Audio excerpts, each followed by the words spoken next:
আসানসোল পৌর নিগমের নির্মল সাথী স্বাস্থ্য কর্মীরা বেতন ও কাজের দাবিতে পৌর নিগমের দপ্তরের সামনে বিক্ষোভ দেখান।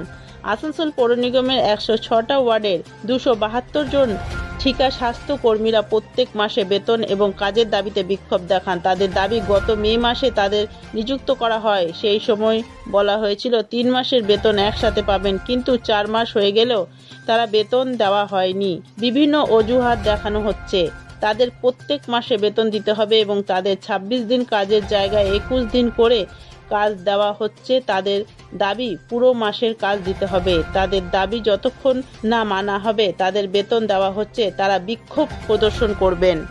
হবে আমরা 4 মাস কাজ করার পর 1 মাসের পেমেন্ট পাই, আমরা নিতে চাই না। আমাদেরকে বলা হয়েছিল কাজের দোকানে তবে 4 মাস রানিং হলে 3 মাসের টাকা দেওয়া হবে, কিন্তু এখন 3 মাস পর আমাদের 1 মাসের পেমেন্ট ধরিয়ে দিচ্ছে। বিগত 4 মাস থেকে আমরা পেমেন্ট পাইনি। আমাদের 26 দিনের ডিউটির জায়গায় ডিউটি করে দিচ্ছে 21 দিন। আমাদের এই 3 বছর হয়ে গেল আমরা কোনো বোনাস পাই না। আমরা এগুলো চাই। তার জন্য আজকে ধর্ণা বসেছেন।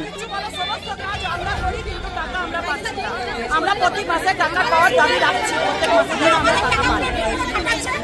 আজকে কি ধর্ণাতে বসেছেন? হ্যাঁ, আজকে আমরা ধর্ণাতে বসেছি। আমরা 4 মাসের পেমেন্ট ক্লিয়ার না হলে আমরা ধর্ণা ছেড়ে উঠবো না। ওদের যেভাবে মানে ডিপার্টমেন্টের টাকা, তো ডিপার্টমেন্ট যেভাবে টাকা আসে সেভাবে টাকা পেমেন্ট করে।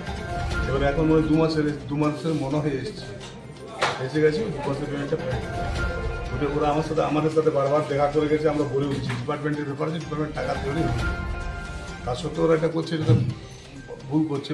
আগামীতে আন্দোলনটা এমন একটা জায়গায় নিয়ে গেছে, 2টো গেট বন্ধ, কাজেরও অসুবিধা হচ্ছে। এই বিষয়টা কিভাবে দেখছেন? কেন ওদেরকে সরানো যাচ্ছে না? কাজ কর্পোরেশন চলছে, কাজ স্টাফ তো কর্পোরেশন চলছে, কাজ তো কর্পোরেশন যেমন চলে তেমনি চলছে।